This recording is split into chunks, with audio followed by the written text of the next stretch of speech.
اچھا نہیں، دیکھیں غلامی کی جو ابتدا ہوئی ہے اس کی اصل وجہ جو تھی وہ جنگیں تھی۔ جنگوں میں جب ایک پارٹی یا ایک قوم فتح پا لیتی تھی تو اس کا یہ تھا کہ شکست کھانے والے لوگوں کو یا وہ قتل کر دیتے تھے۔ لیکن بعد میں پھر یہ تصور آیا کہ ان کو قتل کرنے کے بجائے ان کو غلام بنا کر لایا جائے اور ان سے کام کرایا جائے، کاشتکاری کرائی جائے، دوسری محنت مزدوری کے کام کرائے جائیں۔ چنانچہ یہ غلامی مطلب کہ اس طریقے جنگ کی صورت وجہ سے وجود میں آئی، اور یونان کے اندر بھی مطلب کہ غلاموں کی ایک بڑی تعداد تھی، اور اس کا سب سے بڑا حامی جو تھا وہ ارسطو تھا۔ ارسطو کا کہنا تھا کہ غلاموں کی وجہ سے ہمیں محنت و مشقت نہیں کرنی پڑتی ہے، اور ہم فلسفہ اور ادب اور آرٹ اور اس میں اپنا ٹائم دیتے ہیں۔ اگر غلام نہیں ہوتے اور ہمیں محنت و مشقت بھی کرنی پڑتی تو ہم یہ علمی کام نہیں کر سکتے تھے۔ تو غلاموں کا یعنی لاجیکلی مطلب کہ جائز ہونا جو ہے وہ کسی نہ کسی طریقے سے فراہم کیا گیا ہے کہ جنگ کرو، جنگ میں جو قومیں شکست کھا جائیں ان کو غلام بنا کے لاؤ، اور پھر ان غلاموں سے آپ کاشتکاری بھی کراؤ، محنت مشقت بھی کراؤ، گھریلو کام بھی کراؤ۔ یہ سلسلہ جو ہے وہ رومن پیریڈ میں بھی چلتا رہا۔ رومن پیریڈ میں سیزر نے گال کے مقام پر مطلب کہ جب شکست دی ہے تو ہزاروں کی تعداد میں غلاموں کو لے کے آیا ہے۔ تو جو رومن امپائر میں غلاموں کی تعداد اس قدر ہو گئی تھی کہ خود رومنس بھی ان سے ڈرنے لگے تھے۔ اب مثلاً جو بڑے بڑے سردار تھے انہوں نے اپنی زمینوں سے عام کسانوں کو نکال دیا اور ان کی جگہ غلاموں سے کاشتکاری شروع کروا دی۔ یہ عام لوگ روم کے اندر آ گئے، اور روم میں آنے کے بعد اب ان کے پاس کوئی کام نہیں تھا تو یہاں پر یہ ڈیلیگیٹس کی جنگوں میں جاتے تھے، ہنگاموں میں جاتے تھے، فورمز میں جاتے تھے، ہرزادیں کرتے تھے، اور یعنی شور غل بچایا کرتے تھے۔ تو غلاموں کی پھر بہت بڑی تعداد رومن امپائر کے اندر ہوئی۔ تو پھر یہ غلاموں کی تعداد جو تھی یہ مسلمانوں کے اندر بھی تھی، لیکن مسلمانوں کے اندر جو غلام تھے وہ غلام مطلب کہ زیادہ تعداد ان کی تھی جو وسط ایشیا سے آئے تھے۔ سب وسط ایشیا سے آنے والے غلام جو تھے چونکہ ان کا رنگ صاف ہوتا تھا، مہذب ہوتے تھے، تو کچھ لوگوں نے اپنے مکتب بنا رکھے تھے جہاں پر ان بچوں کو، غلام بچوں کو تعلیم و تربیت دیتے تھے تاکہ ان کی پھر اچھی قیمت ملے۔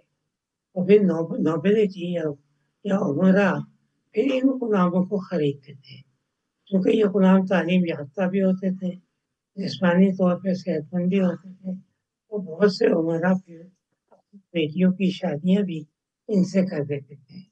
ناصر محمود اس کے محمد غوری کے پاس تقریباً 1000 کے قریب غلام تھے، اور وہ یہ کہتا تھا یہ میرے جانشین ہیں۔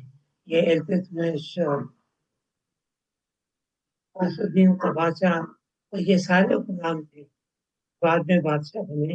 یہاں ان کے ساتھ اچھا سلوک ہوتا تھا، لیکن اس کے ساتھ ہی جب افریقہ سے مطلب کہ حبشی غلام آئے تو پھر فرق ہو گیا، یعنی حبشی غلاموں کا سماجی درجہ کم ہو گیا، سفید غلاموں کو خاندانوں کے اندر عزت دی جانے لگی۔ حبشی غلاموں کے خانوں میں معاشی عراق کی جو دلدلی زمینیں ہیں وہاں کام کرایا جاتا تھا، محنت و مشقت کرائی جاتی تھی، اس لیے انہوں نے ایک بغاوت کی ہے جو زنج بغاوت کہلاتی ہے، جو 5 سال تک رہی۔ زنج بغاوت میں عباسی خاندان کو نقصانات اٹھانا پڑے۔ پھر مسلمانوں میں حبشی غلام اور سفید فام غلاموں کی ایک تقسیم ہو گئی۔ خاندان غلاموں نے ہندوستان میں حکومت کی اور مملوک وہاں بھی یہی وسط ایشیا سے آنے والے تعلیم یافتہ غلام تھے جو مصر میں حکمراں بنے. یہ مملوک الہائے مملوک کا مطلب ہے غلام. تو مسلمانوں میں مطلب کہ یہ دو قسم کی غلامیاں جو تھی وہ رہی. اچھا ہندوستان کے اندر یعنی ویسے تو ذات پات اور یہ تھا لیکن ان کو یہاں کوئی غلاموں کی ضرورت نہیں تھی.